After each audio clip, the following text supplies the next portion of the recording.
galera do YouTube, continuando mais um vídeo falando dos circuitos multivibrador, né? Nós falamos no vídeo anterior do multivibrador bistável e agora, né, que é chamado também de binários, e agora eu vou falar dos binários não saturados, né, binários de acoplamento direto. Então vamos lá. Conforme foi mencionado no antigo precedente desse nosso vídeo aqui, né, no vídeo anterior, né, nesse nosso assunto, os multivibradores biestáveis podem ser projetados de modo a evitar a saturação do transistor que conduz. Isso poderá tornar-se necessário em circuitos digitais de altíssima velocidade, quando a não saturação do transistor permite uma comutação bem mais rápida. Ao operarmos com circuitos não saturados, os transistores não mais podem ser encarados como chave do tipo liga e desliga. Torna-se necessário levar em conta os efeitos da temperatura e corrente de corte no ponto de operação do transistor. Para facilitar os cálculos, deve-se introduzir um novo fator, o fator estabilidade, tá? Cuja o símbolo é a letra S, tá? Fator estabilidade. Na realidade, o fator S deveria ser chamado fator de instabilidade, pois quanto maior seu valor, mais estável será o circuito. Em outras palavras, maior será o perigo de avalanche térmica devido à excessiva dissipação de coletor. S é dado pela relação entre a variação da corrente de coletor produzida por uma mudança na corrente de corte, conforme a fórmula S igual a variação IC sobre variação IC0. Quando S igual a 1, temos máxima estabilidade, porém este é um caso ideal impossível de atingir na prática. Usualmente S varia entre 2 e 10 nos circuitos comumente empregados. Para este caso, podemos adotar S igual a 1 mais RB sobre RE, onde RB é a resistência entre base e massa, RE é a resistência entre emissor e massa. A fórmula que acabamos de ver é aplicável não somente aos binários, como aos amplificadores transistorizados em geral. No binário não saturados, a resistência comum de emissor, RE, deve ser tão elevada quanto possível, a fim de diminuir o fator S e reduzir as influências de mudança de temperatura e troca de transistores. Devido ao maior número de variáveis que ocorre nos binários não saturados, o problema só pode ser resolvido se algumas delas forem escolhidas arbitrariamente. Assim, costuma-se supor uma oscilação de tensão de coletor igual a ECC sobre 2. Também a tensão mínima admissível entre coletor e emissor, VCE, é considerada igual a 1 volts, a fim de garantir a não saturação da unidade. Os dois critérios acima, combinados com um fator S razoavelmente baixo, né, proporciona a fórmula. Veja bem, os dois critérios, né, que nós mencionamos, combinados com um fator S razoavelmente baixo, proporciona a seguinte fórmula: RE igual a ECC menos 2 sobre 4IE, fórmula 1, que será de grande auxílio no projeto do circuito. A corrente de emissor IE deve ser bem maior do que a máxima corrente de corte ICO max, ou melhor, IC0 max. Entretanto, não convém aumentar exageradamente a corrente de emissor, pois este aumentaria a dissipação de calor nos transistores. Um valor razoável que pode ser tomado como base no projeto é IE igual a 2 mA, né? Ou seja, corrente de emissor igual a 2 mA, uma vez que a oscilação de tensão de coletor, variação VC, é conhecida e IE possui valor fixo. Segue-se que a resistência de carga RC também tem seu valor determinada pela fórmula RC igual a variação em VC sobre alfa IE, fórmula 2, onde alfa é a relação entre as correntes de coletor e emissor. Se prefixarmos o máximo valor permissível para o fator S, obter-se uma relação entre os valores de R1 e RB. R1 vezes RB sobre R1 mais RB menor ou igual que S1 vezes RE. Fórmula 3. A fórmula que acabamos de ver é válida para pequenos valores de S. Baseando-se no requisito de que um transitor deve conduzir e o outro deve estar em corte, podemos estabelecer outra desigualdade entre a relação R1 e RB e os restantes elementos do circuito, a qual auxiliará no cálculo destas resistências, né? 1 menos YRE sobre YRE maior que R1 sobre RB maior que 1 menos Y vezes RE mais RC sobre YRE, né? Que é a fórmula 4, onde Y igual a IE sobre ECC. Tá? Um exemplo numérico. A fim de esclarecer o uso das fórmulas no projeto, executarei os cálculos relativos a um binário não saturado. Então, supõe-se conhecidos os seguintes dados, né? ECC igual a 11,6 volts, tá? Que eu vou botar no circuito já a seguir, tá? Depois vou falar que circuito é esse aqui. ECC igual a 11,6 volts, né? Alfa igual a 0,95 I é igual a 2,2 mA, variação VC igual a ECC sobre 2 e S igual a 5. Vamos ver a figura. Aqui nós estamos vendo o circuito básico de um circuito binário, tá? Agora vamos ver o circuito o qual a gente está fazendo a dimensão agora. Então recapitulando, né, como eu disse, dimensionamento desse circuito aqui, né? Os dados que nós temos é que ECC igual a 11,6 volts, para ver que negativo, IE igual a 2,2 mA, alfa igual a 0,95, variação em VC igual a ECC sobre 2 e S igual a 5. Inicialmente, calculamos os valores das resistências de emissor e coletor pela aplicação direta das fórmulas 1 e 2, né? RE igual a ECC menos 2 sobre 4IE, que é igual a 11,6 menos 2 sobre 4, vezes 2,2 mA. RE igual a 1,09 kΩ, que pode ser arredondado para 1 kΩ, como está escrito aqui. RC igual a variação em VC sobre alfa IE, que é igual a, trocando em número, 5,8 sobre 0,95, né? 5,8 variação de tensão do coletor, né? Sobre 0,95, que é o alfa, vezes 2,2 mA, que é a corrente de emissor. De onde resulta RC igual a 2,78 kΩ, ou RC igual a 2K7, ok? De posse desses valores, podemos calcular R1 e RB com auxílio da expressão 3 e 4, né? R1 vezes RB sobre R1 mais RB menor ou igual que 5 menos 1 vezes 1K. Ou seja, R1 RB menor ou igual que 4.000 R1 mais RB. Os dados do problema permitem-nos calcular o valor de Y, né? Y igual a IE sobre ECC, que é igual a 2,2 mA sobre 11,6 volts, dando Y igual a 0,00019 mΩ.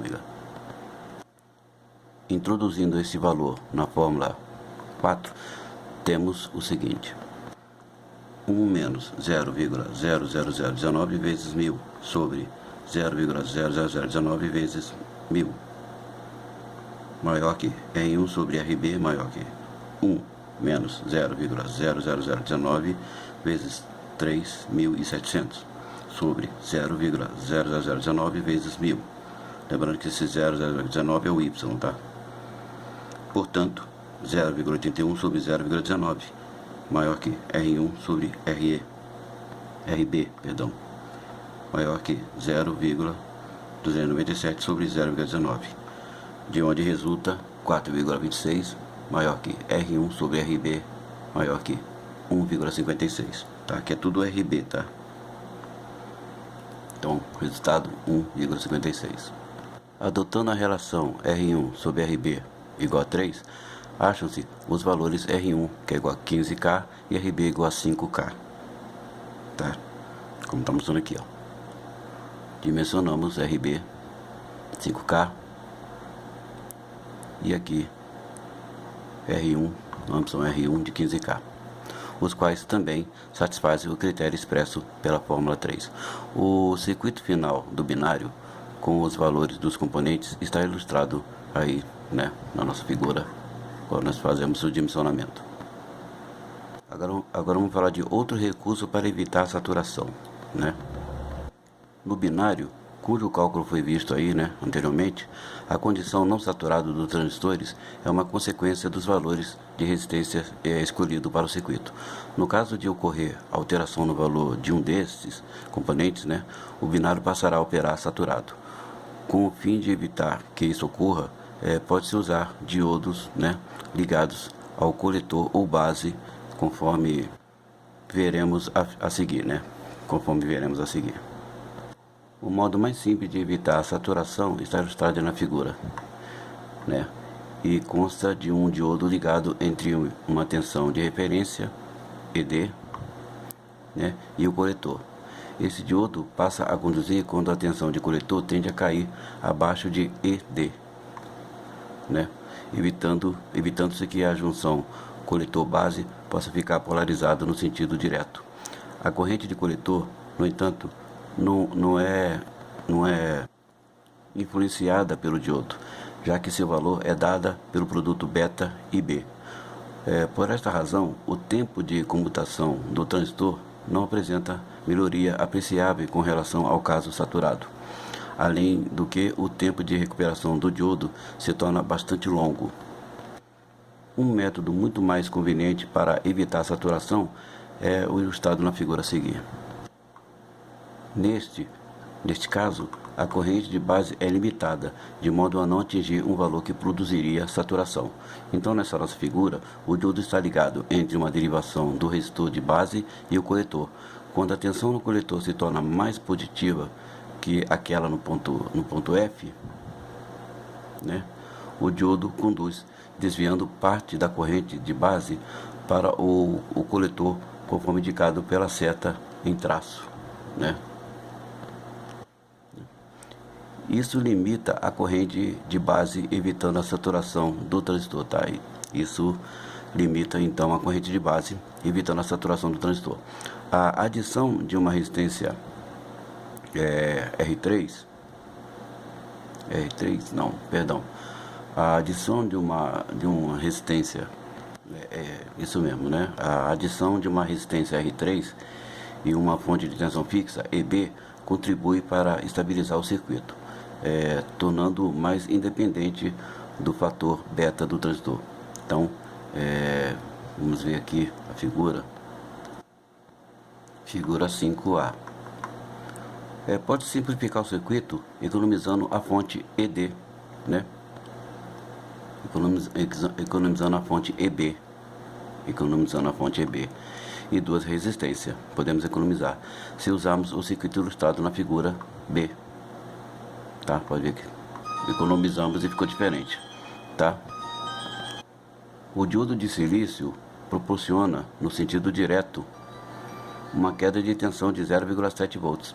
Essa diferença de potencial é constante para uma grande variedade de corrente, de modo que o diodo funciona como fonte de referência, né? Outro processo que também emprega diodos está ilustrado na figura a seguir. Neste caso, os diodos são do tipo N, sendo as tensões E, vírgula, né? Vamos chamar de E, vírgula, tá? Tem um pontinho aqui, ó, de D3 e D4 maiores que as tensões de avalanche E, né? Avalanche E, que é o D1 e D2. Então vamos lá. Durante o funcionamento normal do circuito, os diodos D2 e D4 encontram-se continuamente em avalanche. Em outras palavras, existe entre seus terminais a tensão E, vírgula. Entretanto, apenas um dos diodos do par, D1 ou D2, estará conduzindo em avalanche. Assim, se D1 conduz em avalanche, D2 estará polarizado diretamente e vice-versa. Em qualquer das condições estáveis do binário, a diferença entre as tensões dos coletores de T1 e T2 será igual à tensão zero de D1 ou D2. Então, suponha-se, por exemplo, que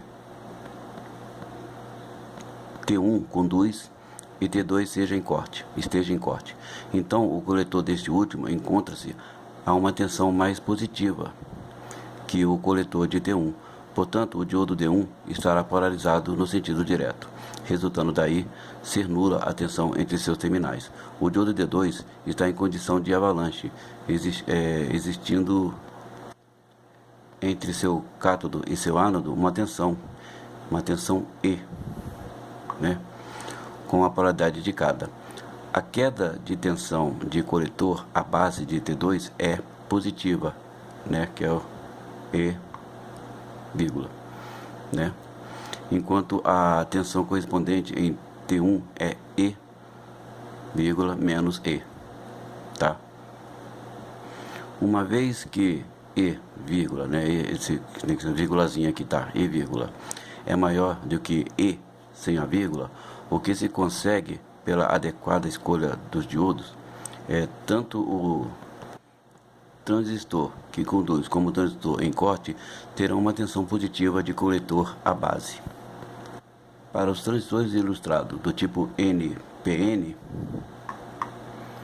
este resultado significa que as junções coletor-base estão polarizadas no sentido inverso, satisfazendo assim a condição necessária para evitar a saturação. Agora, binários de acoplamento direto.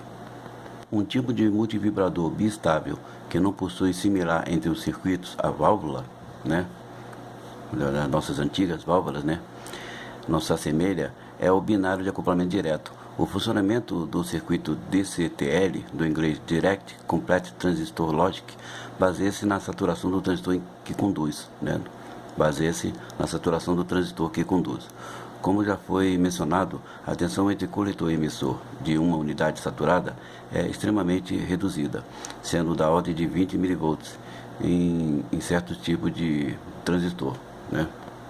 Por outro lado, um transistor pode ser considerado como cortado quando a tensão entre emissor e base for inferior a 50 mV. Portanto, se acoplarmos a base de um transistor ao coletor de outro transistor saturado, o primeiro será mantido em corte.